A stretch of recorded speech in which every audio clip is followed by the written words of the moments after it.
Everyone out there in YouTube and Twitch this time, since we're caught up. Hi. So I see we're going to be living in Cliffhanger Central throughout this whole series. Yep. Which, they feel natural. Every time one of these episodes end, I'm like, what? What? And I want to go. It's not like they're just like, tune in next week. It just flows really well into them.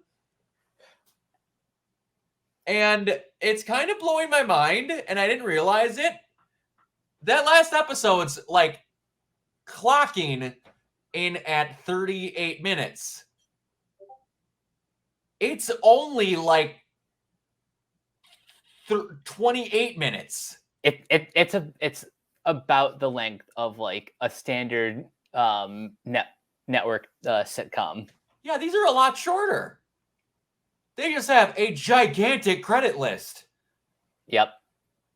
And then the end credit scenes, which I'm going to guess they just went, you know what?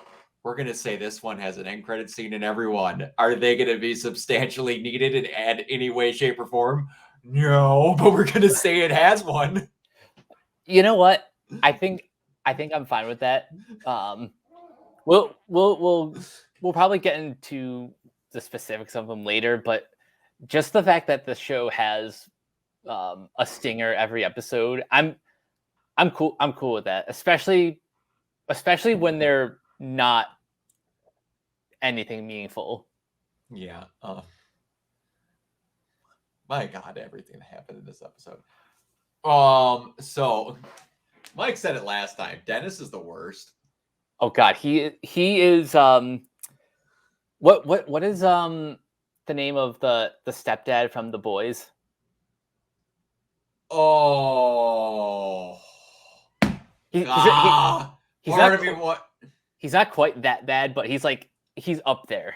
He's up there. As soon as he's cheering, it takes a lot for me to hate someone as much as I hate that guy. I can't remember. I forgot his name, but it just cemented to me when he was like, "Yeah, Homelander committed mass murder because someone disagreed with him." But yeah, he's not great. And it's like, I don't know how much we're gonna see him, because now Jen got very quickly her new job. Yeah. Which her assistant is Prometheus.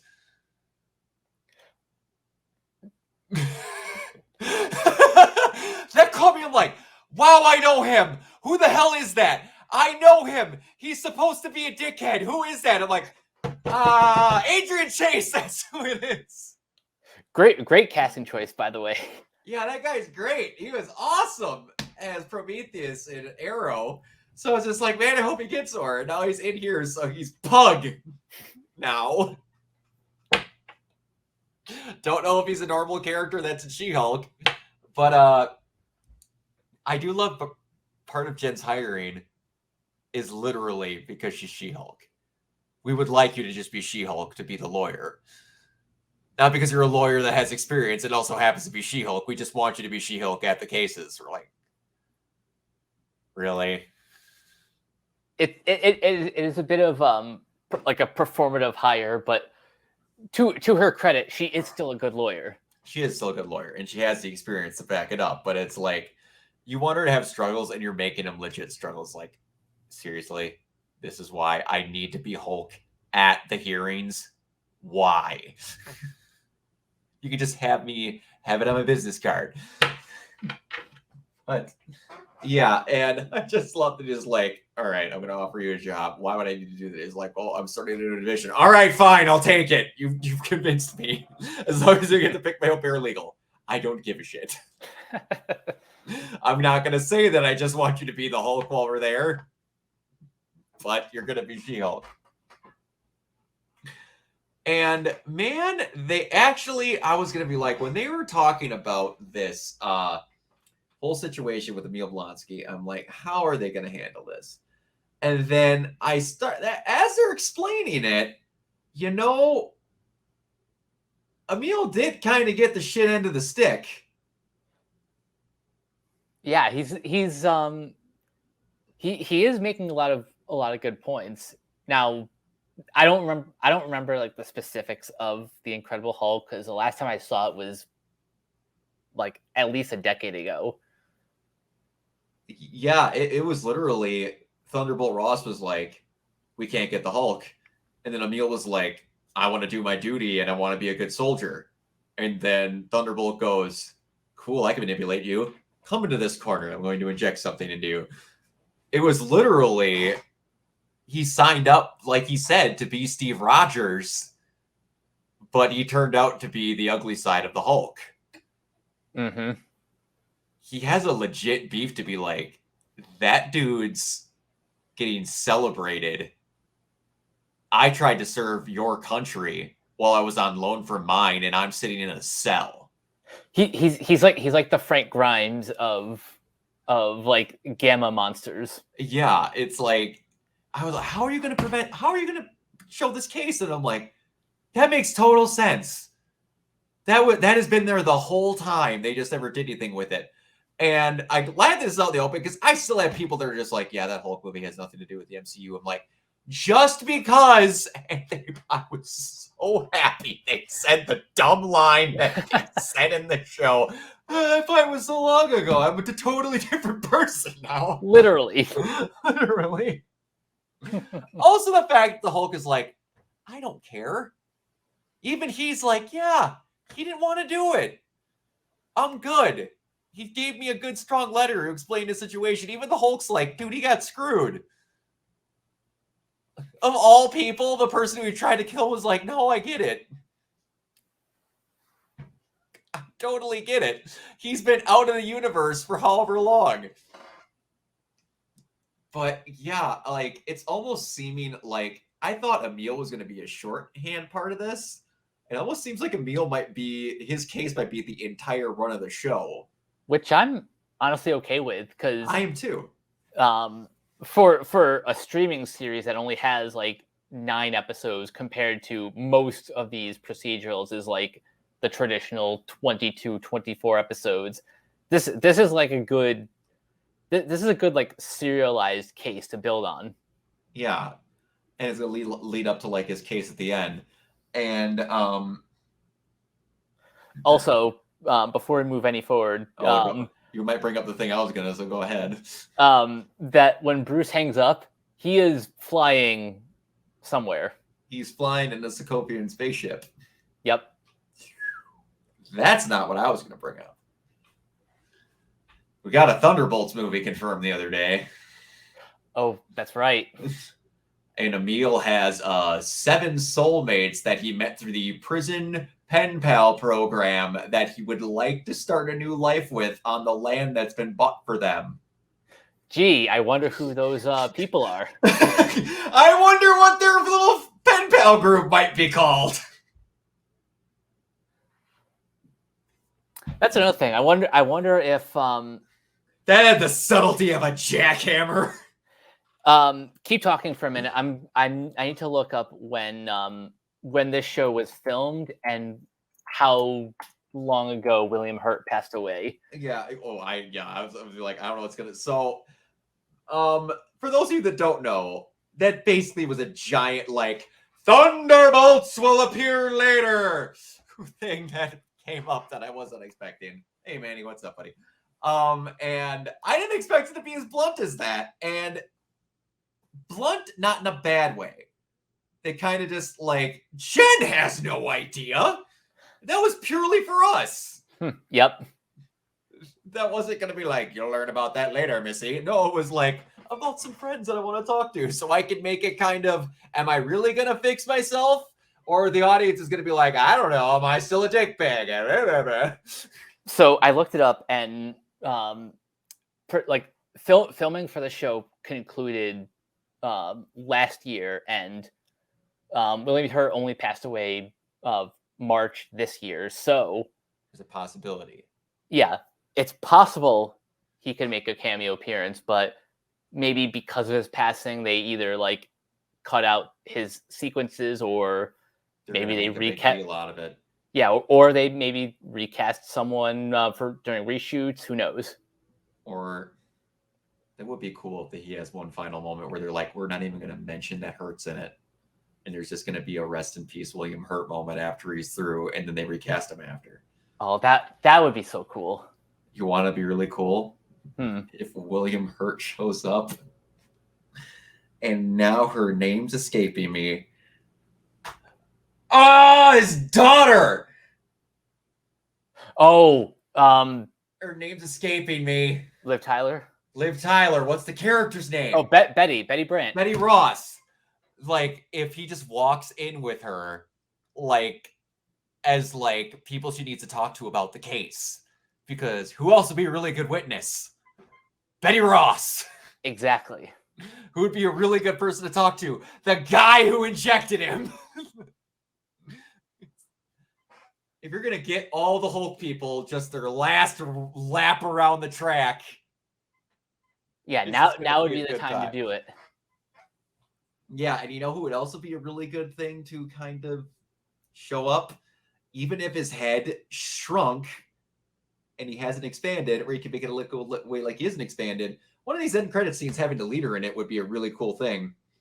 I would kill to have the leader back in the MCU. Because, oh boy, is that the one thing outside of Betty showing up that is just giant left from that. Because they didn't just axe everything from continuity. They're slowly pulling that entire Hulk movie back in, so everyone's like, no, that happened, except for the leader so far. Yeah, like, again, even William Hurt showing up in Civil War proves that the Incredible Hulk is still canon despite casting changes. Yes, and also they use a lot of like of those scenes in What If, not like actual scenes, but they use that story. Yeah, and everyone talks as if it happens. Yeah. The people that are just like, well, it's not Edward Norton, so it's not like, people. Does that mean that Iron Man didn't happen because Terrence Howard's gone? That same dumb logic applies. But only when I count, the dumb logic counts. Oh. But, yeah. Like we said, Universal's dumb. So, but man, Universal might not have something if where the Hulk is being sent to is back over there. I'm going to repeat what I said last time. D23 is in a few weeks. Man, the one extra character also that they didn't show that I can't think of her name off the top of my head is the woman that he has the kid with. She's the woman that she meets in the gladiatorial arena. I can't think of what the hell her name is. She's the one that had like the flesh buds that her family member who was leading Sakaar at the time used it as a way to strike fear into everyone. And because they have a child named Scar, don't they? I'm pretty sure they do. Yeah, they have. He has a one word name like Hulk, and I'm pretty sure it's Scar. But or Scorn. No, it's not Scorn. I want to say it's Scar. It's something with an S. But yeah, if they address all that and like the Hulk got down and did some things, they really could start expanding, and like they want to show more space stuff. You can't get more spacey than sending him back to Sakaar because what I want to say, not the leader. Oh boy, what's his name? Grandmaster at the end of Ragnarok is just no longer in charge. So they could want him to be coming back like, so some stuff happened and we need a leader. Let's do Planet Hulk Part 2. I'd be more than okay with that. I would be too. I couldn't find the name of that character. Oh, maybe really? I can find. Hang on. I would just look up Planet Hulk IMDb because that'd be the easiest way to find it. But yeah. So anyway, like we said before, I really like that they actually made a really good case out of Abomination, and that it seems like it's going to be an ongoing thing. And Hulk going on a ship, and then the cliffhanger at the end of this fracking episode. Me and Mike, mostly me, went on ad nauseum about, and it still makes no sense in the context of that. They could have had him be in a cage fight anywhere else. Mm-hmm. But and also Wong, unless Wong shows up, that part still makes no sense. But Wong was bringing Emil Blonsky to these cage fights. And now, all of a sudden, at the end, they're like, so you're taking the case, huh? Yeah, I'm going to take the case. Think it's going to go good? Yeah, I'll win 100%. Cool. I hope that works out well. By the way, watch the news. Bye. Clink. What could be going wrong, I wonder? Ah, my breadsticks. They just have footage of him at these fights. They're finally tying that together. I say finally. Shang-Chi came out like a year and a half ago, but actually, no, less than a year ago. Less than a year ago? My conception of time with the MCU is so screwed because of how much of it we get now. But still, I am glad that they're choosing now to address it, since Blonsky is more of. Oh boy, how do I pronounce that? Sayara? Sure. That looks like that'd be Sierra, but it's got the E in it. But yeah, man, if they could be going back to be like, so I hooked up with someone. Or she's the queen and she's looking for someone, the Hulk that went away. She's like, I want that warrior back. And then the Sakaar disappeared after Ragnarok, and now magically it's back because they want the Hulk. That is screaming Planet Hulk. Which means we're probably gonna get Sierra and Scar. And also, Kevin Feige has point blank said that we are setting up a trajectory for the Hulk inside of other movies. And he said it, and oh my goodness, my ability to remember names. Mark Ruffalo has openly said that he'd love to do it too. Part of me is going to be like, Kevin Feige is just going to go on the stage and be like, Universal ain't got shit anymore. I bought Universal. They basically have all the toys back in the bin. Because, man, it seems like they just do. Because this with the exception of Sony and Spider-Man, which they essentially have it because, let's be honest here, if we're not having the help with the Spider-Man movies, Sony's giving us Morbius. Yeah. So they basically have their toys. It just lives with someone else right now. Eventually, Sony would be like, fine, we give up. Have it. Oh, no, they won't. Are you kidding? They are so committed. They want their own cinematic universe so bad. They gave Bad Bunny like a solo film. Exactly. He's getting a solo live action movie before Miles Morales. This character that I have literally never heard of. Who's only appeared in like 2 issues from the early 2000s that literally nobody remembers. They're so desperate. They are so unbelievably desperate that they're ignoring the obvious home runs in front of them and going for the deep cuts. That is called bottom of the barrel. Yeah. You cancel Black and Silver, your 2 key Silver Sable and Black Cat, 2 of your biggest names. You're like, no, we're going to put them away for later. We're going to bring you Morbius and Luchador Man. What about Prowler? no, we're good. He's in the animated stuff. We can't possibly use him again, even though everyone loved him, and he's a really easy usable character who can bring out a different type of our movies because he's in the criminal underworld and all this. Blah, blah, blah, blah, blah. What about anybody else? No. I mean, Madam Web sounds interesting, but even then, that's It does, but I have legit no idea what they could even be doing with that. they'll have to be creative.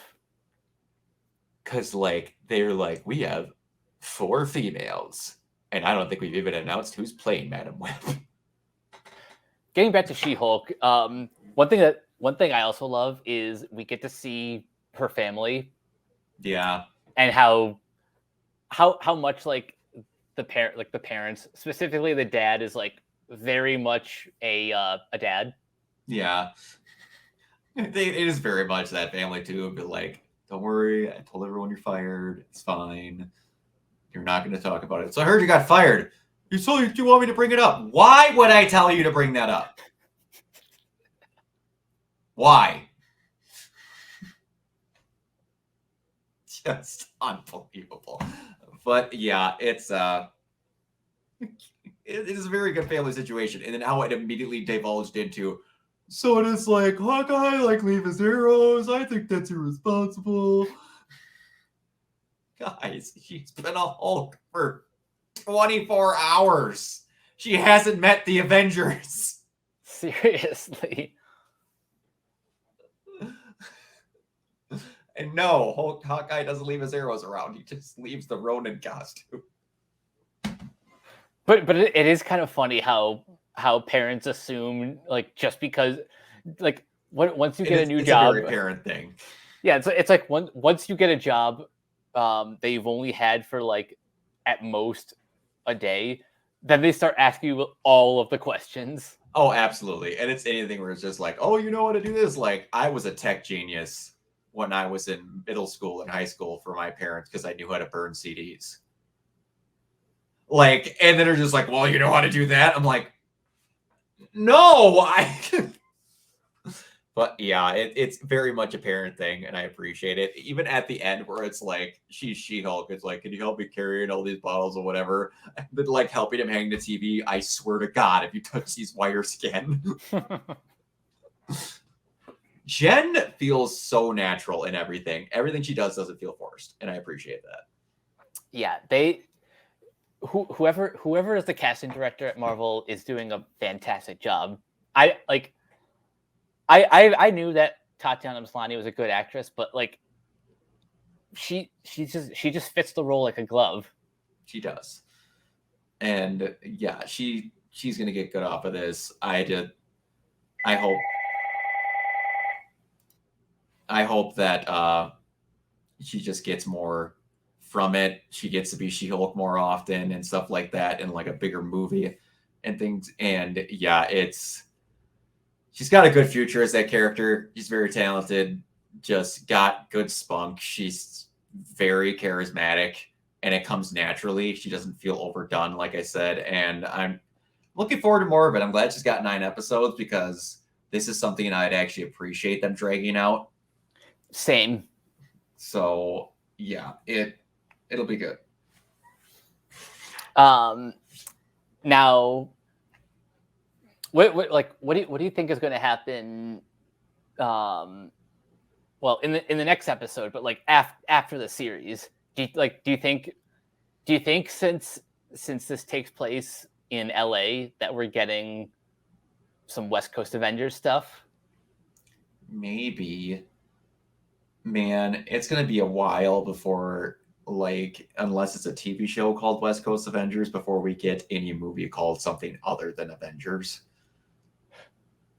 What I could see happening, unless they do announce a Disney Plus show or a movie called West Coast Avengers, I think what's going to happen, since the two Avengers movies are coming out the same year, I think we're going to see 2 different teams. One of them will be in New York and the other in LA. Could be. do it that way. We need to figure out exactly what they're even doing, but it could be something like that. You know what I want them to do at some point? Oh, what is that team called? Oh, we need Canadian representation. Alpha Flight. At some point, they need to do that would be something with fun. Alpha Flight. That would be fun. It's great. Like, it's like not that they're dorks, but like I want some dorks to get brought up in She-Hulk because like just her cases that she can go through. I want to hear like bring up something dumb like I said in the last episode there was a thing about a guy fighting at work with metal claw fighting in a bar with metal claws. Bring up something dumb like Dazzler, like anything. Anyone you would never bring up normally. We're gonna see Frogman later in this series. Who the hell is Frogman? Exactly. How do they have someone other than Toad that is centered around a frog? I have no idea, but like this is the opportunity to like to bring in characters that probably won't get their own show, but some fans might recognize, like Power Pack or Next Wave, or what in the actual hell? Yep, this is Frogman. Son of Leapfrog.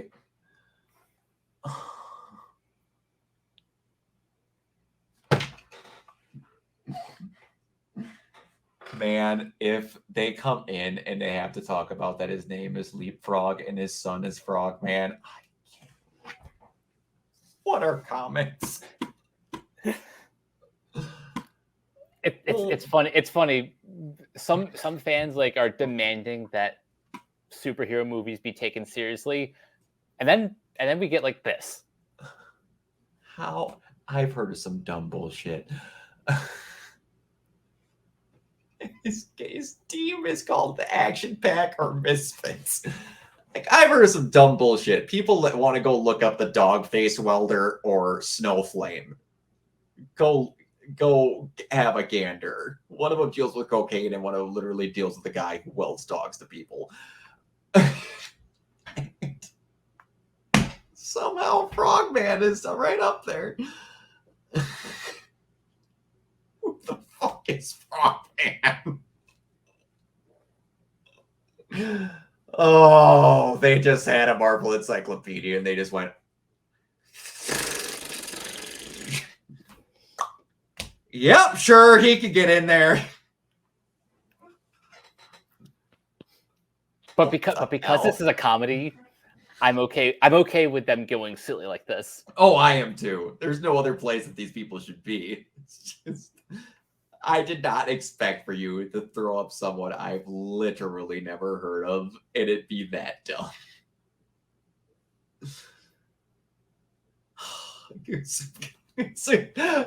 Defeat after several defeats by Daredevil, Iron Man, and Spider-Man, which eventually landed him in jail. Vincent subsequently decided to retire constraint. Damn it! All right, it was a very good episode again. We talked about pretty much everything, but yeah, I got nothing else. Yeah, the show is great. Go watch it. Yeah, it's really good. It's very good so far. And wow, does it breeze by. Yeah. This might be the easiest watch of a Marvel show they've done yet. Agreed. It's just straight through. But all right, Mike, where can they find you? You guys can find me on Twitter at Captain K42. You can check out my quick thoughts on letterboxd.com/CoachK42. And you can follow Renegade Pop Culture on Facebook and Twitter at Ren Pop Culture. We're also on YouTube, on Podchaser, the Banana Meter. Listen to all of our podcasts on Anchor, Spotify, Apple Podcasts, etc. And last but not least, everything can be found at renegadepopculture.com. Need an escape? So do we. Absolutely. You can find me everywhere at Organite Zero, mostly on Twitch and YouTube. Twitch, when these go up, I'll be streaming The Last of Us. Mentioned it in the last one, I'll mention again. I had intense construction going on outside of my house, so I took a break from streaming because you wouldn't have been able to understand me talking because I'm right next to the wall of my house going outside, and they were ripping stuff apart. Plus, I had a person building next to me, so it would have been impossible. So I'll be streaming the original The Last of Us before the remake comes out, and I'll be streaming that at midnight when it comes out on the 9th, I want to say. And also, if you want to check out the YouTube channel, also we have a podcast starting, which is monthly, but really want to go bi-weekly at this point. We've got a banger of a set of topics that the world just decided to shit itself quite recently. And yeah, we're going to have a lot to talk about. We'll have Jacob and possibly Kiona on this time with us, so it won't just be me and Mike. So that one could go for a while. I'll be okay if it does, because like I said, I want that podcast to regularly be around 3 hours, so I'm good with that. But yeah, until next time, we will see you all later. Peace. Bye.